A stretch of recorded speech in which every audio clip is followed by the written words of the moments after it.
Assalomu alaykum. Bugun al-vahdatu thalitha 3-bob Miftahul Arabiyya B1 kitobidan At-Tibbul Badil. Buni biz tabobat deb tarjima qildik. Ya'ni tib degan o'zi tibbiyot, badil degani xalq e, xalq ichidagi tibbiyot ma'nosida, ya'ni tabobat deb quriladi. Xudo xolisa. O'tgan safar kelishganimizdagi bu joylarni o'tkazib yuboramiz. Ko'proq vaqt olyapti va ularni mustaqil qilsa ham bo'laveradi. Videoni boshida aytaman, videomiz ko'proq kishiga yetib borishligi uchun video ostiga izohlar yozishingizni va do'stlaringizga ulashishingizni so'ragan bo'lardik.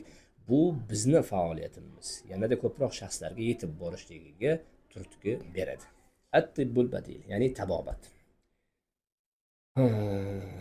يعرف الطب البديل بأنه علاج يعتمد على الأعشاب الطبية والمواد الطبيعية والطرق التقليدية. يعرف الطب البديل بأنه علاج يعتمد على الأعشاب الطبية والمواد الطبيعية والطرق التقليدية التي أثبتت فعاليتها في علاج كثير من الأمراض. يعني tabobat bilinadi. Yu'raf deganda ham bilinadi. Nimaga yu'raf? Ya'ni mubolag'a bor. Umuman faala bobida mubolag'a borligi uchun bu yerda tabobat bilinadi. İlaç sifatida, ya'ni davo sifatida bilinadi. Nimaga suyanadigan desa, a'shabi tibbiy, ya'ni tibbiy giyohlarga, val mavadi tabiiyya, tabiiy moddalarga va turuqi taqlidiyya va qadimgi usullarga suyanadigan, allati asbatat fa'aliyataha fi ilajin kathir min al-amrod, ya'ni ko'plab kasalliklarda o'z faoliyatini isbotlagan qadimgi usullar va tabiiy moddalar va tibbiy giyohlarga suyangan iloj, dori sifatida tabobat tanilib kelgan. وعرف الطب البديل في أقدم الحضارات الإنسانية كالحضارات الفرعونية وغيرها. و tabobatning urflari eng insoniyatning qadimgi sivilizatsiyalarida ham bo'lgan, xuddi Fir'avn sivilizatsiyasida, ya'ni u 4000-5000 yil oldinlari va boshqa sivilizatsiyalarda ham u bo'lgan. وبقي موجودا إلى الآن على الرغم من التطور الطبي الحديث. va hozirgi kunda tibbiyot, zamonaviy tibbiyot qanchalik rivojlanishiga qaramasdan haliyam mavjudligicha qolgan. من مميزات الطب البديل أنه يعتمد على المواد الطبيعية الموجودة في الطبيعة. يعني tabobatning eng afzalliklaridan bittasi u tabiatda mavjud bo'lgan tabiiy moddalarga suyanishligidir. ولا يضم أي تركيبات كيميائية معقدة. va u o'z ichiga hech qanday kimyoviy moddalarni o'z ichiga olmaydi. كما نلاحظ قلة الآثار السلبية التي جانبية لعلاجاته مقارنة بالآثار الجانبية للعلاجات الكيميائية المستخدمة في طب الحديث. ويانا biz shuni ko'rsatamizki, tabobat orqali davolangan kishilarda salbiy ta'sirlarini hozirgi kunda qo'llaniladigan kimyoviy vositalar orqali davolanadiganga nisbatan zararini ozroq ekanligini ko'ramiz. Shu o'rinda aytib o'tardimki, bu kitob bo'yicha tarjima bo'lyapti. Hech kimni qaysidir tomonni davolanishga chorlov sifatida emas. كما يركز على الجوانب الروحانية والنفسية بالإضافة إلى الجسدية. وينا xuddi shuningdek bu faqatgina kasallikni o'zi bilan emas, balki ruhiy tomondan va nafsiy tomondan va yana shunga qo'shimcha jasadni ham davolaydi. على عكس الطب الحديث الذي يهتم بالجسم كشيء مادي يعاني من العالم بالدرجة الأولى. tibbiyotga qarshi o'laroq, ya'ni tibbiyot birinchi darajada faqatgina og'riyotgan tomongagina e'tibor beradi. كما يعد الطب البديل أقل تكلفة مادية مقارنة بطب الحديث. va yana tabobat tibbiyotga qaraganda moddiyat jihatdan ham ancha arzonroq bo'ladi. Uchinchisi, هناك فروع كثيرة للطب البديل. ya'ni tabobatni ham bir necha qismlari bor. ومن أشهرها وأكثرها استخداما العلاج بالأعشاب الطبية. Uning eng mashhuri va eng ko'p ishlatiladigani davo uchun ular tibbiy giyohlardir. التي أثبتت فعاليتها في علاج العديد من الأمراض بجودة عالية. ya'ni ana shu tibbiy giyohlar oliy darajada bir necha kasalliklarda o'z faoliyatini isbotlay olgan. ومن أشهر الأعشاب الطبية التي مستخدمة في العلاج ya'ni davolanishda eng ko'p ishlatiladigan tibbiy giyohlar al-babunaj. Babunaj degan moychechak, lekin bizda ko'proq ramashka deb ishlatiladi. Bu aptekalarda ham, dorixonalarda ham sotiladi. Yansun, anis, yulduzchali choylarga qo'shiladi. Qirfa, dolchin, zanjabil, imbiram deb bilishadi va g'oyriha va boshqalari, ya'ni o'sha paytlarda 5000 yil oldin ishlatilgan bo'lsa, hozirgacha ishlatiladi. Ya'ni zanjabil ich degani dori ichma degani emas, lekin zanjabilning foydasi ham qanchalik yaxshiligini ko'pchilik bilishadi. Va qad dakhala tibbul a'shab fi ilaj al-amrad as-sa'ba. Va dar haqiqat tibbiy giyohlar orqali davolash qiyin kasalliklarni davolash uchun ham kirgan. Kama dakhalat al-a'shab fi كما دخلت الأعشاب في صناعة الأدوية الكيميائية المستخدمة في طب الحديث va yana xuddi shuningdek ana shu yuqorida aytilgan tibbiy giyohlar hozirgi kundagi tibbiyotda ishlatiladigan kimyoviy dorilarni ishlab chiqarishda qo'llaniladi.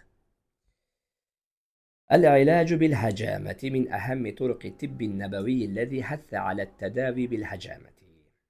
Mana hozirgi kunda ko'chalarda juda ham ko'p ko'rayotganimiz hijoma, ya'ni tibbiy davolanish yo'llarining eng muhimlaridan hisoblaniladi, ya'ni hijoma orqali davolash.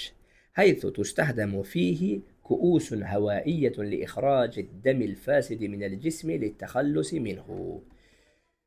Ya'ni ana shu hijoma paytida bo'sh bankalar ishlatiladi, badandan o'sha qotib qolgan deyiladimi yoki iflos qonni chiqarib tashlashlik uchun va undan xalos qilishlik uchun. لكنها تحتاج إلى متخصصين يعرفون استخدامها بشكل صحيح. lekin bu hijoma bilan shug'ullanishlik va uni olishlik uchun judayam yaxshi darajada biladigan mutaxassislarga ehtiyoj seziladi. كما أنها تحتاج إلى أوقات وطرق معينة لتطبيقها. va undan tashqari uni olish uchun o'zining maxsus vaqtlari va maxsus qo'llanmalari bo'ladi. العلاج بالإبر الصينية ya'ni Xitoy ignalari bilan davolash. إذ يكون الوخز بالإبر في مناطق معينة في الجسم. ya'ni unda qanday davolanadi desa, ya'ni jismning muayyan joylariga igna sanchish orqali bo'ladi. كان هذا النوع من العلاج سببا في شفاء كثير من الأمراض. va ya'ni ushbu tur bilan kasallikdan davolanish judayam ko'plab kasalliklarga davo bo'lgan. فقد انتشر علاج الإبر الصينية بشكل كبير لقدرته على علاج مرض الربو والإدمان على المخدرات. va dar haqiqat Xitoy ignalari bilan davolash turlari judayam katta shaklda tarqagan, chunki u asma kasalligi va giyohvandlikka qaram bo'lib qolish kasalliklarini davolay olish qudratiga ega bo'lganligi sababidan.